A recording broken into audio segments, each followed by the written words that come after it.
Kampung Ledok Timoho, Yogyakarta. Kami percaya bahwa setiap hasil yang kami ciptakan adalah komitmen dari tanggung jawab kami dalam menjawab perubahan. Perubahan menuju masa depan yang lebih baik, menciptakan mimpi menjadi kenyataan, mimpi bagi banyak orang, dan memberikan solusi untuk kemudahan. Di tengah keterbatasan, ada harapan untuk tumbuh. Ledok Timoho Company, sebuah perusahaan sosial yang hadir sebagai wadah untuk menyelesaikan masalah sosial melalui pemberdayaan untuk mencapai kesejahteraan. Ledok Timoho dihuni oleh masyarakat yang sebagian besar berasal dari luar Yogyakarta, seperti Jawa Tengah, Jawa Timur, dan Sumatera. Mereka datang setelah mengalami penggusuran dan menetap untuk mencari tempat tinggal yang aman dan terjangkau. Kampung ini berdiri di atas bantaran Sungai Gajah Wong. Masyarakat di sana bekerja sebagai pemulung, pengamen, ataupun mengelola warung kecil-kecilan di sekitar lingkungan. Ledok Timoho menghadapi tantangan besar. Hingga hari ini, keberadaan kampung ini belum diakui secara resmi oleh pemerintah, membuat mereka kesulitan dalam akses layanan dasar dan bantuan sosial. Dari kondisi ini, lahirlah semangat gotong royong, salah satunya melalui kelompok petani produktif yang memanfaatkan lahan terbengkalai menjadi kebun sederhana. Kelompok ini terdiri dari ibu-ibu rumah tangga yang tidak memiliki pekerjaan tetap dan membutuhkan nilai tambahan penghasilan untuk keluarga. Mereka bukan petani profesional. Mereka dengan tekun mengelola lahan, menanam berbagai tanaman seperti singkong, pisang, cabai, dan terong. Namun, keterbatasan pengetahuan menjadi tantangan tersendiri. Hingga kini, mereka hanya mampu menjual hasil panen dalam bentuk mentah, seperti singkong tanpa nilai tambahan. Potensi besar itu belum sepenuhnya tergarap. Ledok Timoho Company hadir untuk menjembatani harapan. Kami melihat potensi besar dalam kelompok ini, bukan hanya untuk bertahan, tetapi juga untuk berkembang. Kami mendampingi petani ini agar menjadi lebih produktif, mandiri, dan terhubung dengan pasar. Kami membantu mereka dalam mengelola hasil kebun, pemasaran, pelatihan wirausaha, dan menciptakan sistem usaha yang berkelanjutan. Kami mempunyai visi untuk menjadikan wirausaha sosial yang terpercaya dalam menciptakan perubahan sosial yang berkelanjutan dan berdasarkan integritas. Misi kami yang pertama, menjadikan usaha dengan standar profesionalisme yang tinggi di setiap aspek pelayanan dan operasional. Yang kedua, mewujudkan sinergitas antara wirausaha dan komunitas sasaran untuk menciptakan solusi sosial yang inovatif. Yang ketiga, menanamkan nilai kejujuran dan transparansi sebagai dasar dalam membangun kepercayaan dengan mitra dan konsumen. Yang keempat, menciptakan dan mengembangkan produk yang berkualitas serta mampu memberikan manfaat sosial. Ledok Timoho Company berdiri dengan beberapa perintis yang siap mengembangkan kewirausahaan sosialnya. Rizky Muhammad Nur Akmal sebagai CEO founder, Bunga Wulan Syabana sebagai manajer keuangan, Nashfa Fadilah sebagai manajer marketing, Sarah Rosalia sebagai manajer personalia, Eli Alwiatur Rashida sebagai manajer operasional, Dian Ayu Wulandari sebagai Public Relation, Abidah Mulia Atsani sebagai manajer sosial media, Dan yang terakhir, anggota kelompok tani produktif sebagai divisi produksi. Alasan kami memilih kelompok petani produktif karena mereka belum bisa menginovasi hasil panen agar menjadi produk yang bernilai jual tinggi. Selain itu, kelompok ini memiliki semangat juang dan rasa ingin bangkit yang besar, sehingga hal ini sesuai dengan kriteria komunitas sasaran kami. Tumbuh rasa semangat dalam menjalankan bisnis sosial, Ladok Timoho Company melakukan perencanaan dan juga strategi dalam menjawab upaya penyelesaian masalah sosial. Setelah melihat profil dari kelompok sasaran, maka langkah selanjutnya yang kami lakukan yaitu melakukan perencanaan serta strategi untuk menyelesaikan masalah sosial. Adapun langkah pertama yang kami lakukan yaitu membuat diagram Pareto.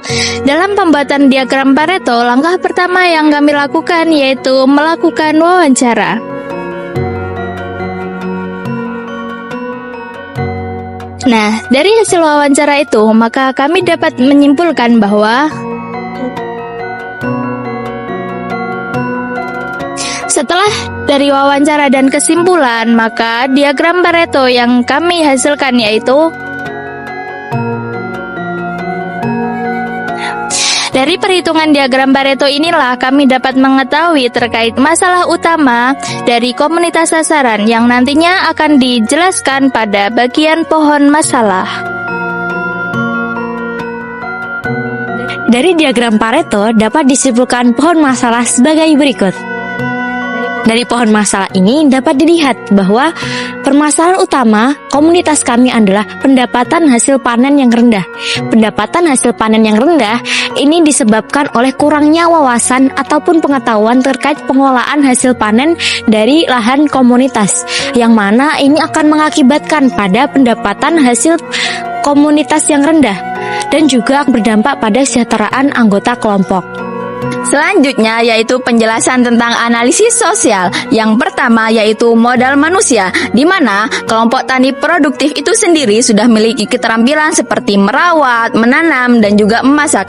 Yang kedua yaitu modal fisik, tersedianya lahan dan juga tempat untuk produksi. Yang ketiga yaitu modal lingkungan, sumber daya yang dikelola oleh kelompok tani produktif itu sendiri yaitu singkong. Yang keempat yaitu modal sosial, di mana norma-norma yang berlaku dalam kelompok kami itu sendiri yaitu nilai gotong royong. Yang kelima yaitu modal teknologi, sudah tersedianya alat untuk produksi. Dan yang terakhir yaitu tuntutan pasar, produk yang kami hasilkan itu sesuai dengan tuntutan pasar yaitu murah dan berkualitas. Baik, sekarang kita akan membahas mengenai pohon tujuan yang digunakan untuk menggambarkan tujuan dan sasaran secara hierarkis yang terbagi ke dalam 4 bagian. Yang pertama adalah activity, output, purpose, dan goals. Aktivitas yang dilakukan oleh komunitas sasaran itu adalah sebagai investasi awal yang memuat 3 poin, diantaranya sosialisasi akan pentingnya hasil panen, melakukan pelatihan pembuatan singkong Mustafa, dan usaha pembuatan singkong Mustafa dengan mempekerjakan komunitas sasaran. Bertambahnya pengetahuan dan wawasan maka akan berdampak terhadap peningkatan hasil panen komunitas. Semakin besar hasil panen yang didapatkan, maka pendapatan juga akan semakin besar, yang berujung pada peningkatan kesejahteraan komunitas. Setelah membahas pohon tujuan, selanjutnya kita membahas asumsi penting dari pohon tujuan. Peningkatan kesejahteraan tidak akan tercapai apabila terjadi permasalahan di sektor ekonomi, terutama inflasi. Inflasi dapat diartikan meningkatnya harga-harga secara terus-menerus dalam skala yang besar. Inflasi dapat meningkatkan biaya produksi dan juga kebutuhan pokok, transportasi, dan kenaikan di sektor lainnya. Peningkatan biaya produksi juga akan mempengaruhi peningkatan biaya operasional. Nah, dengan demikian perusahaan akan mengalami kesulitan ketika menjaga harga tetap terjangkau tanpa mengorbankan margin keuntungan. Inflasi juga akan menurunkan daya beli masyarakat. Ketika harga mengalami kenaikan, maka pendapatan masyarakat tidak akan selalu mengalami kenaikan juga. maka akan berpotensi juga terjadi penurunan konsumsi. Apabila terjadi inflasi dan terjadi penurunan daya beli masyarakat, maka akan berdampak terhadap kesejahteraan komunitas, yang mana memiliki potensi besar kesejahteraan komunitas tidak akan tercapai. Hal-hal yang perlu diperhatikan ketika terjadi inflasi, diantaranya yang pertama, tidak langsung menaikkan harga secara drastis, tetapi menyesuaikan dan mempertimbangkan daya beli masyarakat. Yang kedua, tidak melakukan pemborosan dan melakukan efisiensi biaya produksi, seperti mengganti bahan yang mahal dengan alternatif yang lebih murah. Kemudian yang ketiga, membuat dana cadangan untuk mengantisipasi lonjakan harga yang akan meningkat di kemudian hari. Berikutnya yaitu rahasia pembuatan singkong Mustafa. Yang pertama, siapkan bahan-bahannya seperti singkong, cabai, bawang merah, bawang putih, daun salam, minyak goreng, dan penyedap. Lalu kupas singkong sampai bersih. Setelah itu, singkong dipotong tipis-tipis. Kalau sudah dipotong, cuci bersih singkongnya di bawah air mengalir sampai benar-benar bersih. Sekarang kita siapkan wajan dan panaskan minyak secukupnya. Setelah minyak panas, masukkan singkongnya dan goreng sampai warnanya berubah jadi golden brown dan teksturnya jadi kriuk renyah. Lalu angkat dan tiriskan terlebih dahulu. Biarkan minyaknya turun. Sambil nunggu singkongnya dingin, kita siapkan bumbunya terlebih dahulu ya. Haluskan cabai, bawang merah, dan bawang putih. Lalu tumis bumbu yang sudah di blender itu bersama daun salam sampai harum. Setelah itu masukkan gula, garam, dan sedikit penyedap. Terus masak sampai bumbunya agak kental dan berubah menjadi karamel. Kalau bumbunya sudah siap, langsung masukkan singkong goreng ke dalam wajan. Aduk cepat dan ratakan supaya semua permukaan terlapisi bumbu. Ini bagian paling seru loh, karena aromanya sangat bikin lapar. Setelah semuanya tercampur rata, angkat dan dinginkan di tempat yang terbuka supaya tidak menjadi melepas. Dan selesai deh. Setelah dingin bisa langsung di packing dan siap dijual. Singkong Mustafa, nyam-nyam, kriuk. Jangan lupa di order ya. Selanjutnya analisis KUM, dimulai dari ukuran, warna, manfaat singkong Mustafa, komposisi singkong Mustafa, bagian produk, bentuk produk, nama produk singkong Mustafa. Di sini saya akan menjelaskan model bisnis sosial yang kita gunakan. Kita menggunakan bisnis sosial yang pertama, yaitu integratif, di mana kelompok sasaran kami memiliki keterampilan berupa memasak dan mengolah kebun, tapi mereka tidak memiliki aset atau tanah yang dapat dikelola. Aset atau tanah yang dikelola sekarang bukan milik pribadi dari mereka. Dan lebih tepatnya dapat dilihat pada gambar berikut. Dalam model tersebut, anggota kelompok terlebih dahulu melakukan penyadaran. Setelah melalui penyadaran, mereka mengikuti pelatihan pembuatan produk. Setelah itu, mereka baru bisa direkrut di perusahaan kami. Dari model bisnis yang kita terapkan, reinvestasi yang kita lakukan fokus pada penguatan keterampilan pekerja. Jadi, keuntungan yang akan diperoleh oleh komunitas sasaran kami berupa gaji pokok dan juga tunjangan kecelakaan kerja. Adapun gaji pokok ini berasal dari 70% dari total keuntungan perusahaan setiap bulannya. Adapun rinciannya sebagai berikut. Setelah kita melihat penjelasan dari diagram Pareto, pohon masalah, analisis sosial, dan juga pohon tujuan, langkah selanjutnya kita menyusun timeline sebagai berikut.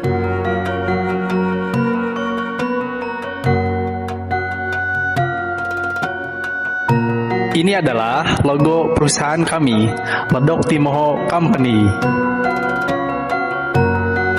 Ini adalah seragam produksi perusahaan kami. Dalam berjalannya perusahaan sosial, tentunya kita akan menghadapi berbagai tantangan, baik sebuah peristiwa yang merugikan ataupun menguntungkan. Dalam kata lain bisa kita sebut sebagai resiko. Dalam rangka penanggulangan, Ledok Timoho Company menyusun manajemen resiko yang terdiri dari resiko murni dan resiko spekulatif. Adapun resiko murni yang kemungkinan bisa terjadi dalam Ledok Timoho Company yaitu adapun resiko spekulatif yaitu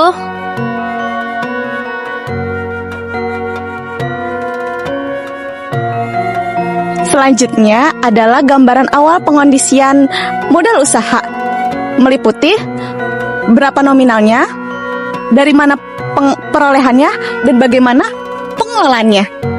Jadi, Ledok Timoho Company membutuhkan modal awal sebesar 563.000 yang digunakan untuk membeli bahan, asuransi, dan juga dana kompensasi. Dana tersebut dihasilkan oleh anggota Ledok Timoho Company yang berinvestasi sebanyak 90.000. Jadi secara keseluruhan dana yang dikumpulkan sebesar 630.000. Dari HPP yang dihasilkan, kita memperoleh sebesar 14.075 perak per box, tapi kita bulatkan menjadi 15.000. Satu bulan kita akan mendapatkan profit sebanyak 23.400.000. Selama 1 tahun kita akan mendapatkan profit sebanyak 280.800.000.